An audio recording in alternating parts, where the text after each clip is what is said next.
hari ini kita akan melanjutkan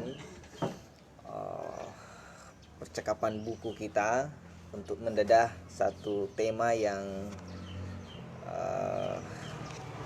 jadi hal yang sangat esensial dalam kehidupan dan semua orang menginginkannya.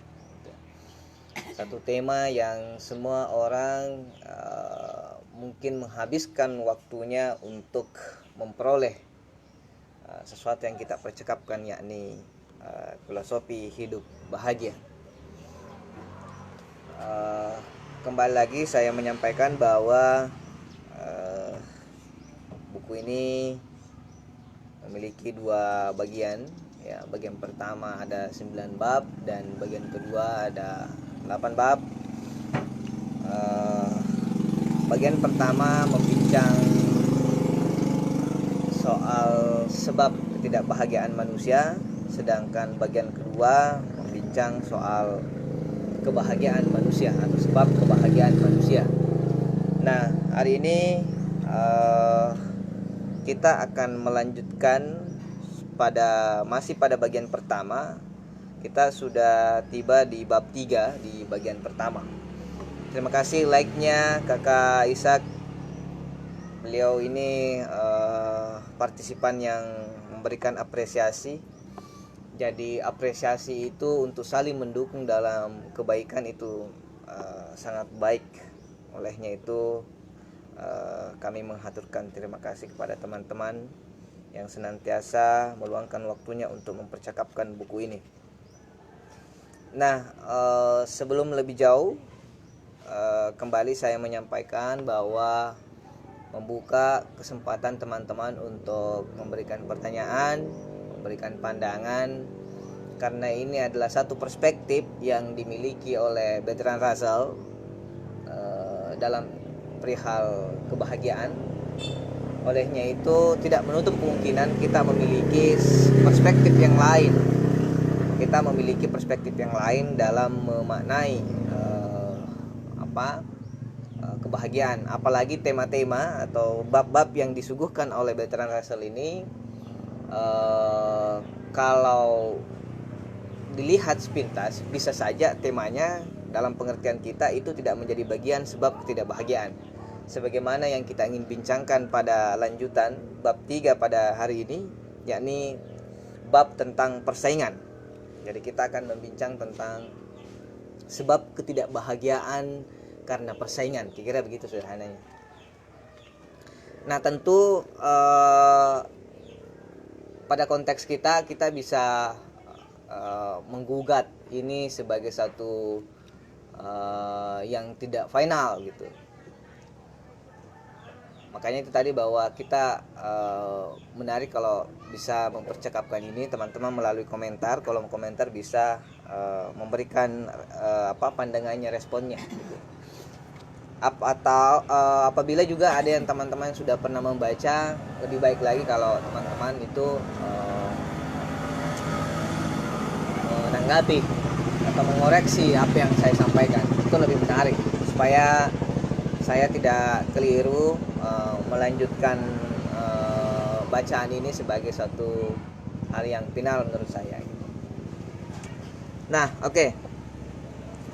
Menurut Bertrand Russell, ada satu hal yang sangat ditakuti untuk dipertanyakan dalam atau pada masyarakat Amerika dan Inggris, Eropa, Amerika, tentang hidup gitu. Jadi menurut Bertrand Russell ada satu hal yang sangat ditakutkan untuk dipertanyakan, dan pertanyaan itu sangat mengganggu bagi masyarakat Inggris dan Amerika pada umumnya. Ini diambil dalam sebuah potret masyarakat maju, ya. Dan yang kedua pada konteks dalam kehidupan bisnis pada umumnya, gitu, menurut Russell. Pertanyaan apakah yang dimaksud Russell tentang sesuatu yang sangat mengganggu, yang sangat diwanti-wanti atau yang sangat dihindari oleh orang Inggris dan Amerika? Menurut Russell, pertanyaan tentang perjuangan untuk hidup gitu. Nah, orang-orang yang mempertanyakan atau ketika kita memberikan pertanyaan kepada orang Amerika dan Inggris tentang hidup ini apa yang paling sulit gitu. Menurut orang Inggris dan Amerika adalah perjuangan untuk hidup. Menurut Russell, mereka pun menjawab pertanyaan ini dengan sangat serius dan sangat sungguh-sungguh. Kira-kira Russell ingin menggambarkan bahwa ketika kita bertanya hal semacam ini kepada orang Inggris dan Amerika, mereka sangat menjiwai untuk menjawab. Biasanya sesuatu yang dijiwai itu adalah sesuatu yang sangat dekat dengan diri kita dan sesuatu yang sangat prinsipil. Itu berkaitan dengan hal-hal yang sangat dasar atau fundamental dalam hidup kita gitu. Nah, bagi orang Amerika itu yang sangat dihindari dan orang Inggris. Nah, olehnya itu menurut Russell bahwa dari pertanyaan ini bisa menggambarkan satu karakteristik masyarakat bahwa orang Amerika itu lebih takut ya. Orang Amerika dan Inggris itu atau Eropa pada umumnya, Eropa Amerika pada umumnya lebih takut ya. Tidak serapan lebih takut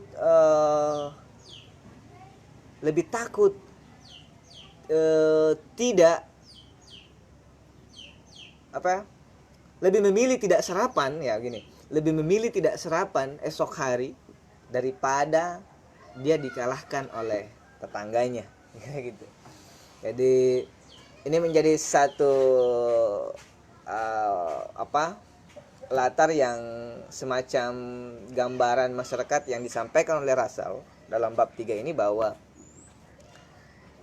orang-orang Amerika dan orang-orang Inggris pada umumnya itu lebih takut tidak makan esok hari dibanding dia dikalahkan atau kalah saing dengan tetangganya gitu. Ini kan sesuatu yang agak membingungkan ya bagi kita. Masa ada orang yang lebih takut tidak makan besoknya dibanding takut kalah sama tetangganya. Tapi ini fakta yang ini pandangan Russell terhadap orang-orang Amerika dan orang Inggris gitu. Nah,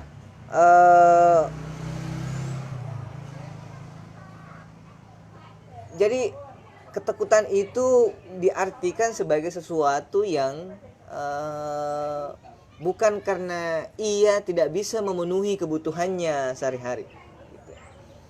Bukan karena ia tidak mampu mencukupi apa yang harus dipenuhi dalam hubungannya kebutuhan pokok dalam sehari-hari menurut Russell. Tapi justru ia takut kalau ia disamai oleh tetangganya dalam hal-hal tertentu yang menunjukkan status sosialnya. Ini kan menjadi satu perbincangan yang menarik bahwa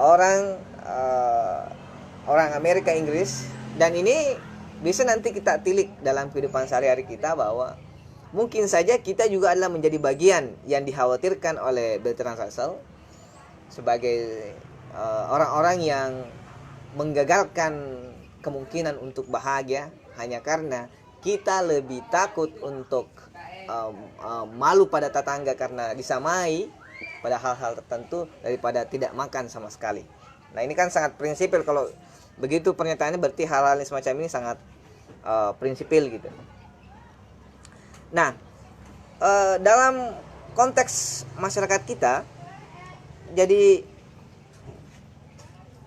ini bisa saja terjadi di lingkungan kita, lingkungan terdekat kita, bahwa begitu banyak orang sebenarnya bisa memenuhi kebutuhannya sehari-hari, tapi dia tidak terganggu, tidak pusing karena itu. Tapi justru dia lebih terganggu apabila ia diketahui sama apa yang dimiliki dengan orang lain. Apalagi misalkan kalau orang lain yang dianggapnya adalah orang yang dibawa dibawa kelasnya secara ekonomi. Ini akan menjadi satu gangguan bagi orang-orang yang menganggap bahwa persaingan itu adalah sebab ketidakbahagiaan gitu. Karena konteks ini kuat sekali menurut Russell, sehingga Russell melihat bahwa ini sangat kuat dan menjadi poin penting orang bisa menjadi tidak bahagia. Karena hal-hal pokok yang harusnya menjadi pemenuhan kebutuhan yang diprioritaskan justru yang dijadikan sebagai sumber kegelisahan lebih banyak adalah hal-hal yang sifatnya perbandingan dengan hidup orang lain. Jadi terkadang memang perbandingan itu menjadi sesuatu yang memukul balik pada diri kita sendiri. Kalau kita tidak mampu, itu kembali pada bagian pertama, tidak mampu memahami bagaimana cara membanding-bandingkan, bagaimana tepat kita membanding-bandingkan sesuatu dengan yang lain, dan apa yang seharusnya dibanding-bandingkan. Nah, ini kan kita secara alamiah seringkali memang ingin membanding-bandingkan dengan yang lain sebagai bentuk untuk mengukuhkan eksistensi diri bahwa kita berbeda dengan yang lain. Nah, itulah sebabnya bahwa menurut Bertrand Russell, kepemilikan itu bukan menjadi satu sebab kita bisa dipastikan menderita atau tidak, tetapi bagaimana kita menggelisahkan kepemilikan itu ketika kepemilikan itu dimiliki oleh orang lain, sama persis yang kita miliki. Ini sebenarnya menggambarkan bahwa satu kelas sosial tertentu di Amerika, bahwa begitu banyak masyarakat kelas atas pada umumnya yang sebenarnya dia cukup untuk memenuhi kebutuhan sehari-hari, tetapi karena tidak ingin disamai dengan yang lain, sehingga dia tidak berhenti untuk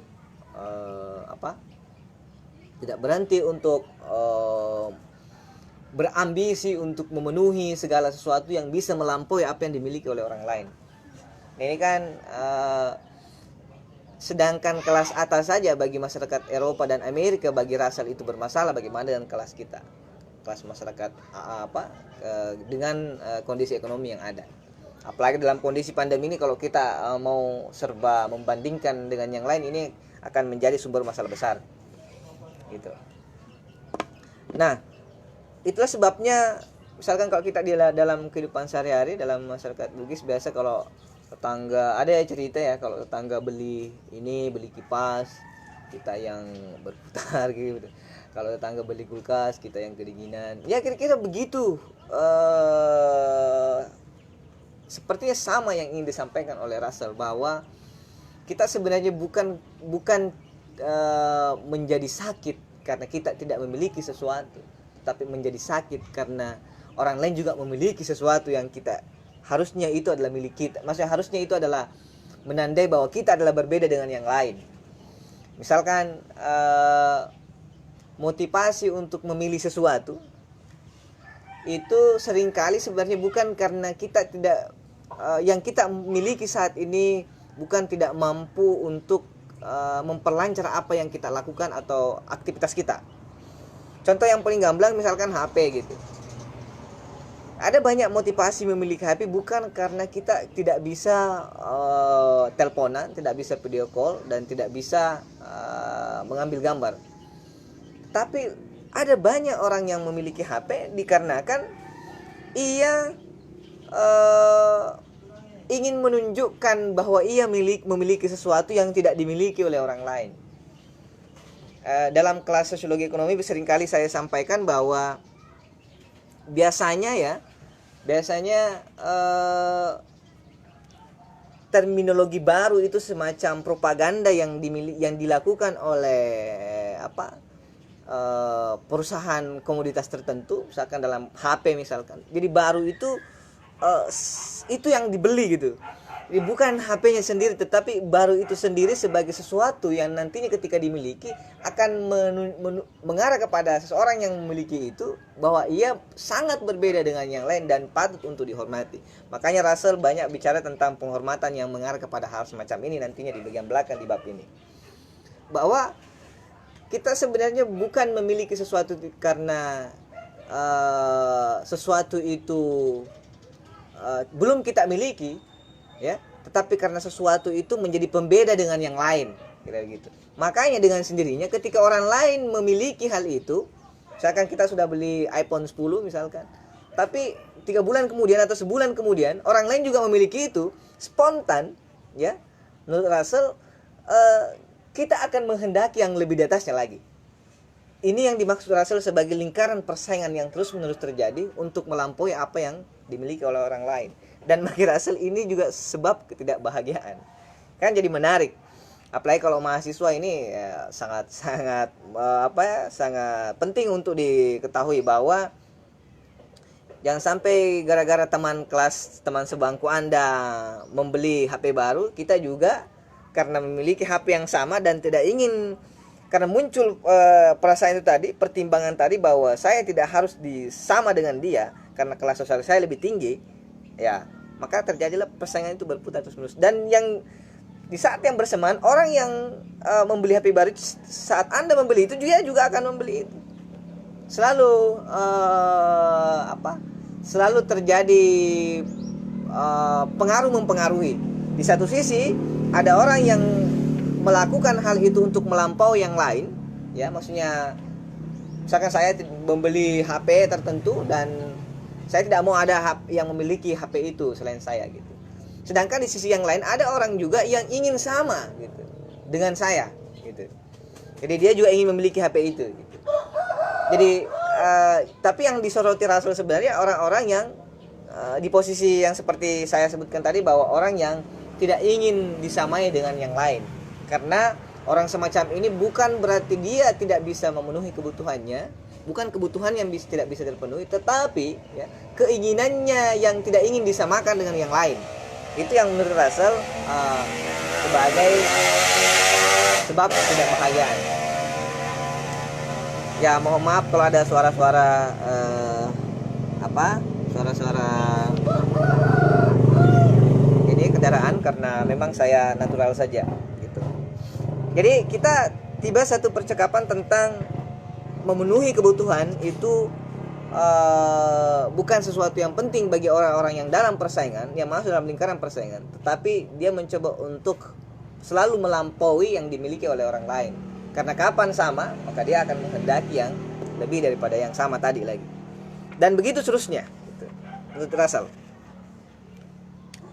Nah, orang semacam ini bagi Russell dianggapnya sebagai orang yang seperti melakukan lomba lari yang tidak pernah berjumpa dengan garis finish. Jadi bagi Russell, orang-orang yang seperti ini adalah diandaikan sebagai orang yang senantiasa masuk dalam arena lomba lari, ya, yang tidak memiliki garis finish, kecuali garis finish itu adalah kuburan. Nah, jadi sekali lagi bahwa Russell cukup religius dan cukup ya, kalau banyak pemikir Eropa, Amerika yang materialisme dan lain sebagainya lebih kuat dominan, justru Russell ini memiliki hal yang berbeda dalam menyikapi atau memberikan pandangannya terhadap hal-hal yang prinsipil dalam hidup ini. Dan itu yang menjadi penting untuk kita berikan pemaknaan.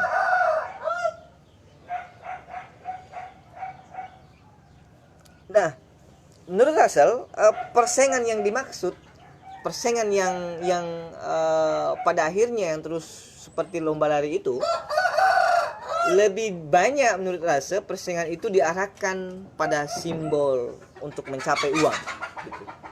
Jadi Russell melihat bahwa uang menjadi satu tujuan yang sangat kuat dari kebiasaan yang melakukan persaingan yang begitu keras yang tadi. Jadi uang menjadi sebuah tujuan penting. Karena uang menjadi jadi hal yang sangat penting, maka penghargaan orang itu lebih banyak pada uangnya dibanding upaya-upaya yang dilakukan oleh orang untuk mendapatkan itu. Maksudnya begini, terkadang kita hanya menilai kesuksesan seseorang itu hanya pada pada titik dia sudah sukses, tapi kita luput untuk menghormati nilai-nilai.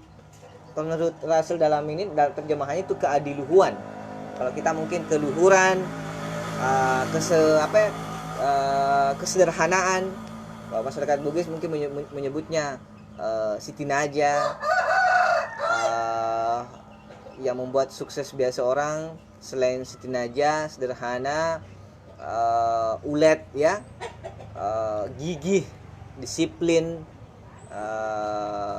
dan hal-hal yang secara filosofi itu bisa dilakukan oleh semua orang, dan itu sangat dekat bisa memantaskan orang untuk sukses. Tapi menurut Russell, justru orang luput untuk melihat itu karena orang sudah fokus pada melihat hasil persaingan itu pada uang. Ini yang dikritik Russell, bahwa persaingan itu yang mengarah kepada yang kuat gitu, pada hal-hal yang sifatnya material. Nah, oleh sebab itu menurut Russell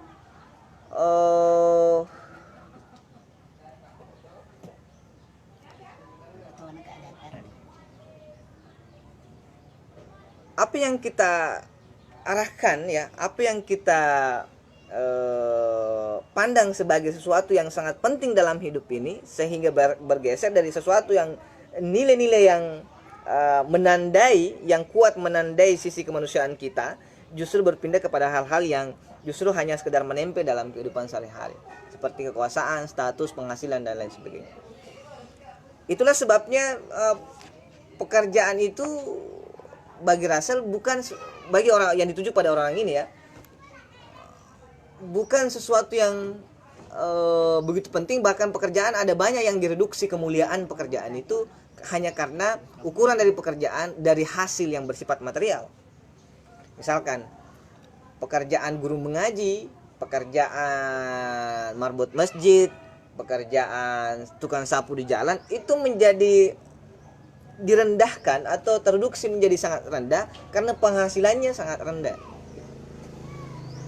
Jadi menurut Russell, pekerjaan mulia tidak mulianya pekerjaan bagi karakter masyarakat semacam ini adalah selalu dilihat pada seberapa besar gaji yang diperoleh gitu. Saya contohkan misalkan dalam kehidupan sehari-hari, tidak usah ke Amerika misalkan. Kita bisa contohkan dalam kehidupan sehari-hari. Kalau saya pulang ke sini, bukan yang ditanyakan apa-apa yang saya lakukan sebagai dosen misalkan, atau betapa mulianya pekerjaan yang mengajar gitu, guru, dosen, guru mengajar dan lain sebagainya. Tetapi justru bukan itu yang ditanyakan kalau misalnya kita pulang. Justru yang ditanyakan adalah berapa sih gajinya, berapa gajinya itu kalau orang jadi dosen, berapa gajinya orang kalau jadi profesor, berapa gajinya orang kalau jadi menteri dan lain sebagainya. Pada akhirnya pekerjaan-pekerjaan itu tereduksi maknanya, karena selalu pekerjaan itu akan dihitung pada sorotan berapa besar penghasilan pekerjaan itu. Nah, ini yang menurut Russell sebagai kecenderungan kuat yang terjadi pada masyarakat Amerika dan masyarakat Eropa. Silakan kalau ada yang mau menanggapi ya. Nah, jadi hidup ini menurut Russell bagi orang-orang Amerika yang digambarkan tadi itu punya ambisi yang sangat kuat untuk meraih kesuksesan. Ya, nenek saya mau lewat, mau duduk di minta maaf ya. Ya. Nenek saya minta maaf karena ya. Oke, kita lanjut. Ya, saya melanjutkan bahwa karena hidup ini mengarah pada satu fokus, bahwa untuk menandai pekerjaan itu tidak pada apa esensi apa yang dilakukan oleh orang dalam pekerjaannya, atau dalam hal ini seberapa besar manfaatnya orang dalam pekerjaan itu, tidak lagi, tapi seberapa banyak gaji orang, seberapa banyak penghasilan orang dari pekerjaan itu. Jadi menurut Russell, orang-orang yang mengarahkan hidupnya, mengarahkan semua energinya untuk mencapai kesuksesan semacam ini, maka itu juga menjadi sebab derita dan sebab ketidakbahagiaan bagi dirinya menurut Russell. Jadi ini, meskipun Russell adalah seorang Inggris ya, dan seorang agnostik, tetapi beliau betul-betul memberikan kita pelajaran tentang begitu banyak sebenarnya sumber-sumber ketidakbahagiaan, padahal kita sebenarnya punya peluang dan kemungkinan untuk bahagia dari hal-hal yang sangat sederhana. Gitu. Makanya Russell dari awal memang mengatakan bahwa sebab ketidakbahagiaan itu dari kesalahan kita atau kegagalan kita untuk memberikan makna terhadap hidup. Nah, olehnya itu kesenangan bagi kesuksesan itu lagi-lagi bukan karena dia memperoleh nanti pada tingkatan tertentu, bukan pada bahkan melampaui gajinya yang tadi saya sampaikan. Gajinya menjadi ukuran, tapi setelah memiliki, bagi orang yang telah memiliki gaji tinggi itu, setelah dinilai oleh orang, justru sebenarnya yang dikejar adalah penilaian orang terhadap gaji tingginya. Jadi menurut Russell, justru terkadang pekerjaan itu nanti pada titik tertentu bukan lagi gajinya yang menjadi jadi hal yang sangat memuaskan, tetapi bagi orang-orang semacam ini adalah buat apa gaji yang tinggi, buat apa gaji yang besar, sukses tetapi tidak mendapatkan penghormatan dari orang lain.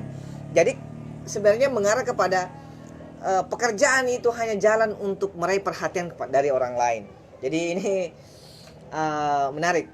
Jadi apa yang kita lakukan sebenarnya bukan karena kita mendapatkan pekerjaan yang sesuai dengan karakter kita, sesuai dengan passion kita, sesuai dengan style kita, tetapi kita melakukan sesuatu hanya karena kita ingin mendapatkan penghormatan daripada orang lain dan menghindari untuk dicela dari orang lain. Nah, inilah yang karena ketakutan semacam ini yang terus meliputi, sehingga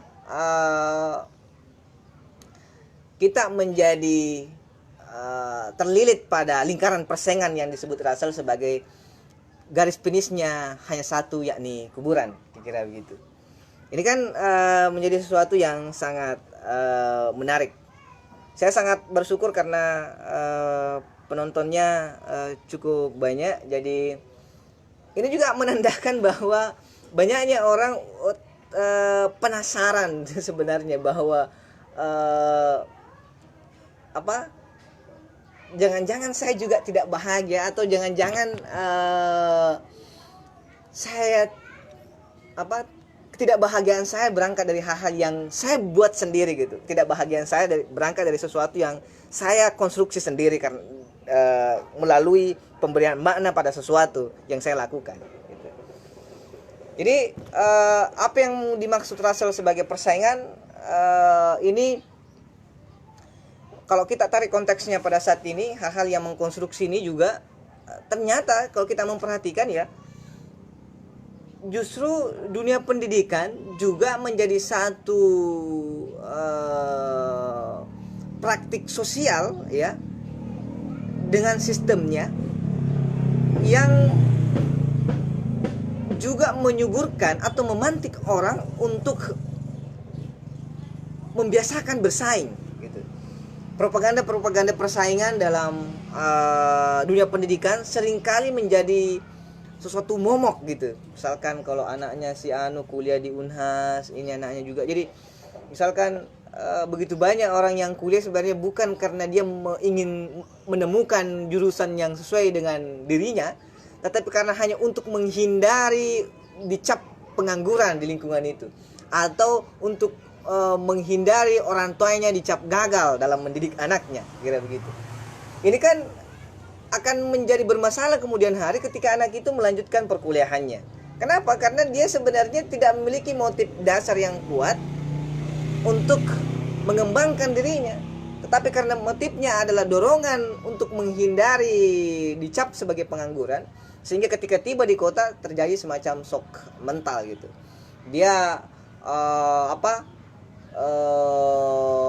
kalau kita menggunakan pandangan William Okbum, semacam cultural shock and cultural lag, sebagai ketimpangan.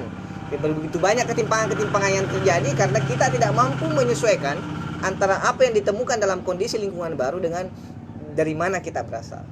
Nah, itulah pentingnya memang termasuk kelas ini menjadi satu inisiasi yang bisa memberikan ya referensi sederhana bagaimana kita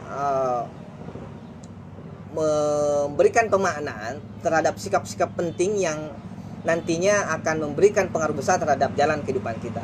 Termasuk kuliah, hemat saya, itu memilih jurusan, memilih fakultas, memilih kampus, itu bukan sesuatu yang hemat saya, bukan sesuatu yang harus disepelekan atau sesuatu yang tidak terlalu penting. Karena ada biasa pandangan mengatakan bahwa di mana saja bisa kuliah, yang penting serius. Ya memang itu benar, saya sepakat dengan hal itu. Tetapi kita harus mempertemukan antara potensi yang harus dikembangkan dengan wadah apa yang layak atau yang tepat untuk mengembangkan itu. Nah, kita dalam fase-fase transisi biasanya kalau ingin melanjutkan sekolah anak itu lebih banyak justru mengikuti pada tren. Ikut pada tren. Kalau kita menggunakan pandangan yang sebelumnya bahwa Russell juga sangat mewanti-wanti untuk kita terjebak pada pandangan umum. Maksudnya Russell sangat mengkhawatirkan kita terjebak pada pandangan masyarakat pada umumnya. Karena kalau kita kaji secara eksistensial itu memang akan bermasalah. Karena hidup ini kita yang menjalani, tapi kita menggunakan pandangan-pandangan umum untuk kita jalani. Berarti tidak ada penjiwaan terhadap apa yang kita jalani, karena kita menggunakan pandangannya orang untuk menghidupi apa yang kita pilih gitu. Nah, menurut Russell, begitupun misalkan Jean-Paul Sartre misalkan yang ada pernyataan bahwa orang lain adalah neraka, dalam tanda kutip ya, bahwa dalam kondisi semacam ini kalau kita membiarkan pandangan umum sebagai satu sebab kita memilih sesuatu untuk memutuskan sesuatu hal-hal yang prinsipil, itu bisa menjadi sebab masalah besar tentunya. Karena dalam proses menjalani itu kita akan kehilangan motivasi. Saya seringkali menyatakan dalam perjumpaan awal di kelas maba, saya seringkali selalu bertanya. Saya tidak pernah luput untuk menanyakan bahwa siapa yang memilihkan jurusan ini Anda masuk, gitu. Atau Anda memilih jurusan ini dipilih oleh siapa.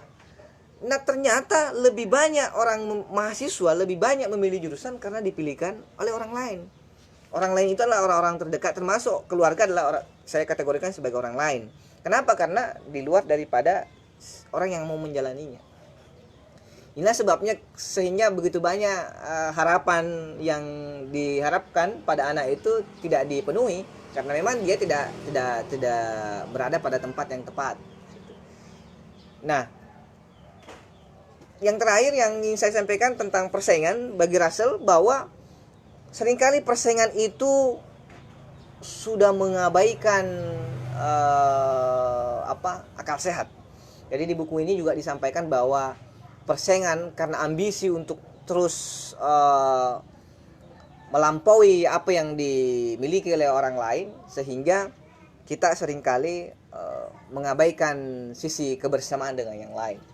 Dalam hal ini kita mengabaikan sisi emosional kita, kepekaan sosial kita, dan kita menurut Russell paling miris adalah mengabaikan penggunaan nalar dan akal sehat. Sebagaimana pertemuan sebelumnya kita bicara tentang bagaimana suasana hati atau nalar itu bisa ditularkan dan bisa menjadi satu jalan untuk memperoleh kebahagiaan. Saya kira itu untuk perjumpaan kita pada tema ini. Saya membuka sesi tanya jawab atau pandangan kalau ada teman-teman yang ingin mengartikan lain daripada apa yang dimaksud dengan ketidakbahagiaan dikarenakan oleh persaingan. Silakan. Kemarin ada ini banyak Kakak Miming, terima kasih Kakak Miming atas kesediaannya. Ada Kakak Mitro, ada Muhammad Ramli dan teman-teman, ada Amal. Ini idola saya ternyata komentar Kakak Imam Malik ya. Kalau suara motor dibikin memekakkan telinga itu apa termasuk dalam kategori ini? Kalau suara motor dibikin memekakkan telinga itu apa dimaksud dalam kategori ini? Kalau dihubungkan dengan saya teringat dengan masa-masa sekolah saya di SMA tentang banyaknya orang awal-awal trennya knalpot yang bogar atau apa istilahnya di tempat-tempat yang lain.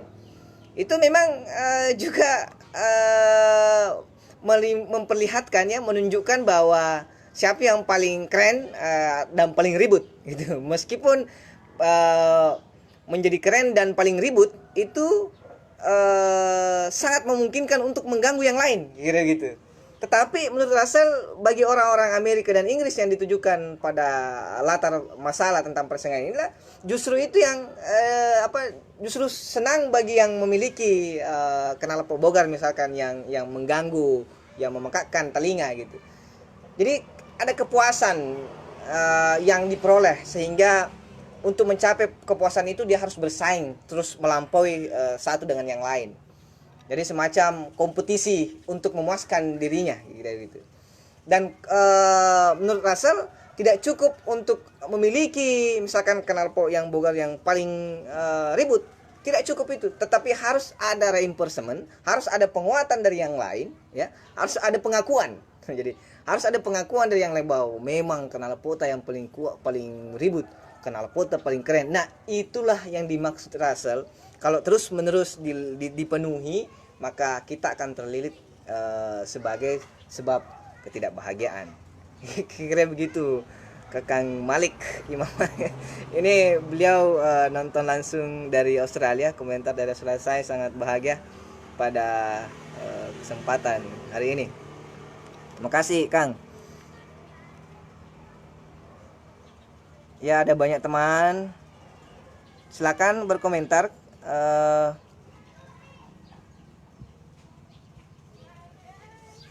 Yang penting kita bisa saling memberikan ruang untuk memberikan tafsiran, ya, pemaknaan apa yang dimaksud persaingan sebagai sebab ketidakbahagiaan. Insyaallah besok kita akan melanjutkan kepada bagian selanjutnya, bab keempat.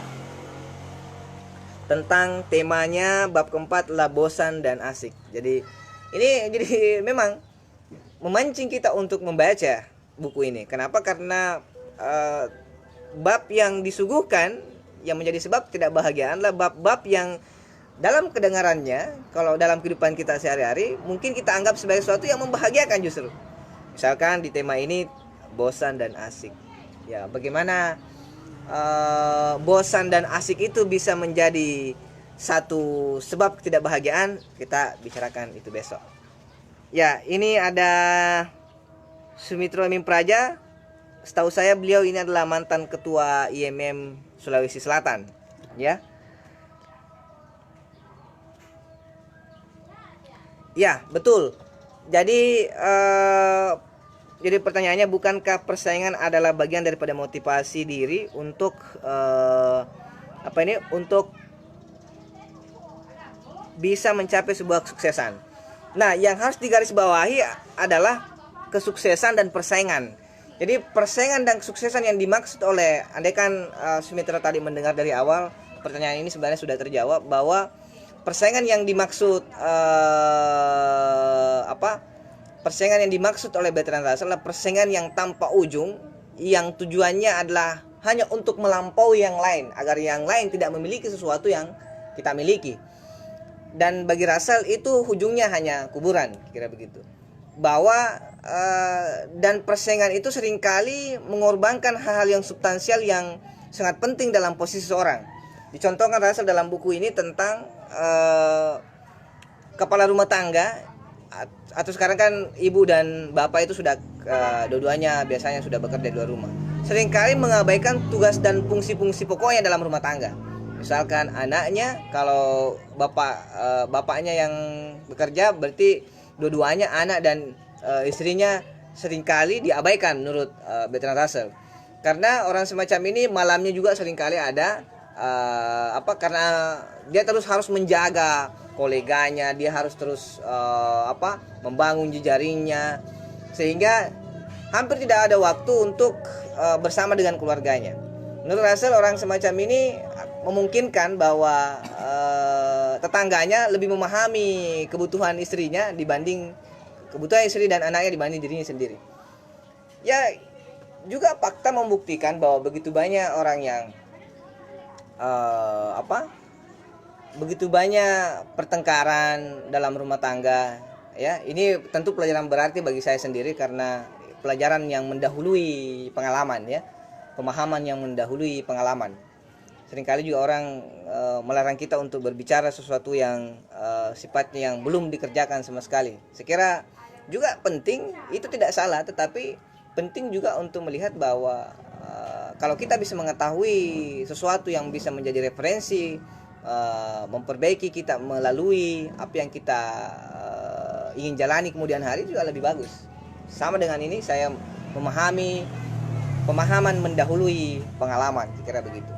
Jadi kesuksesan yang dimaksud kesuksesan yang sifatnya material, yang mereduksi ya, Kakak Mitro, yang mereduksi kemuliaan pekerjaan.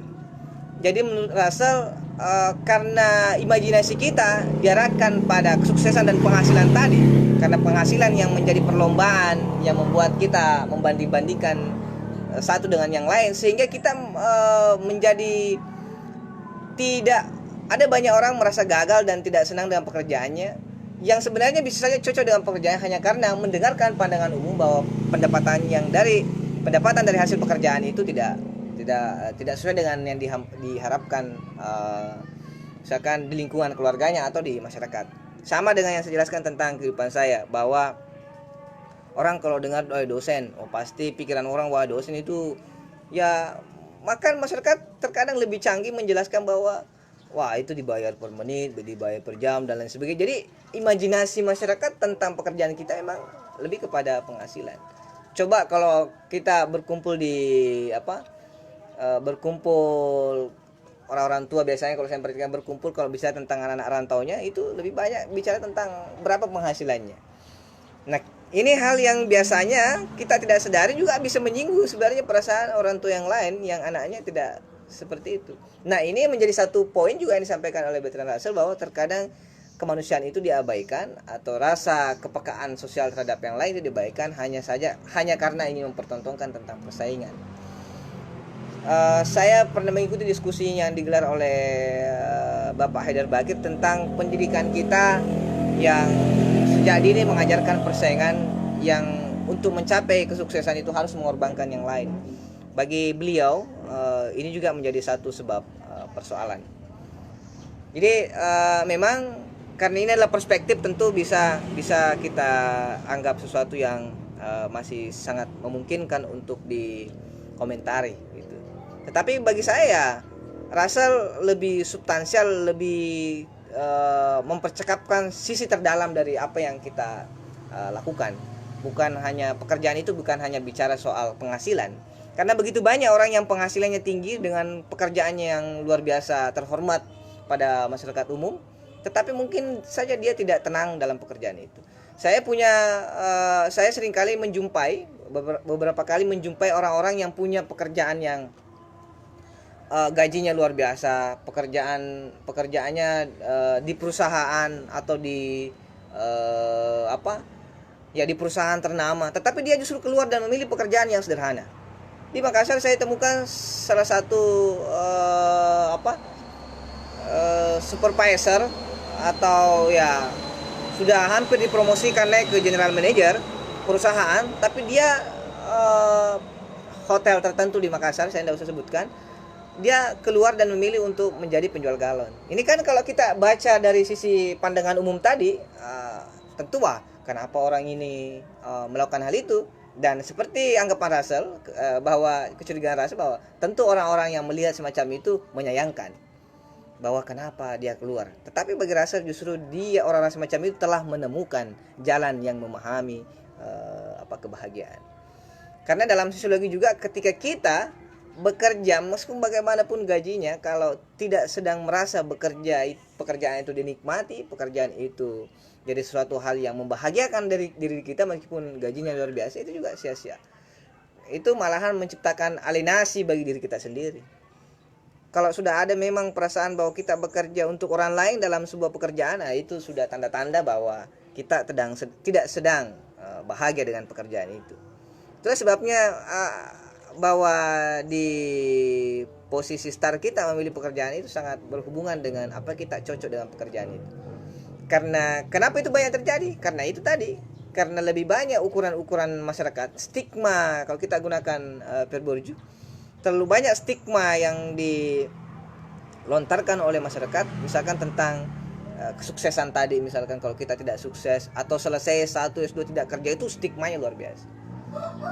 Pada akhirnya banyak orang yang memilih tidak kuliah, meskipun saya tidak menyalahkan bahwa sukses harus melewati jalan perkuliahan, tapi hanya ada juga orang yang tidak memilih jalan untuk menempuh pendidikan formal karena banyak orang gagal, dalam artian banyak orang tidak mendapatkan pekerjaan dan penghasilan yang tinggi sebagaimana yang diharapkan, tidak sebanding dengan gelarnya, misalkan S1 S2. Itu karena tadi dari awal dia tidak memilih sesuatu yang pas dengan dirinya. Dan lagi-lagi Russell saya kira sangat bijak karena tidak menghitung kesuksesan tidak hanya pekerjaan itu dari banyaknya hasil material yang diperoleh dari pekerjaan itu. Saya kira itu untuk hari ini, karena wilayah Makassar dan sekitarnya sudah mendekati waktu berbuka puasa. Saya sangat berterima kasih atas segala atensi, segala perhatian penonton. Insya Allah kita besok akan melanjutkan dengan lanjut kepada bab 4 tentang sebab ketidakbahagiaan karena bosan dan asik. Insya Allah demikian. Terima kasih atas atensinya, terima kasih semua atas partisipasinya.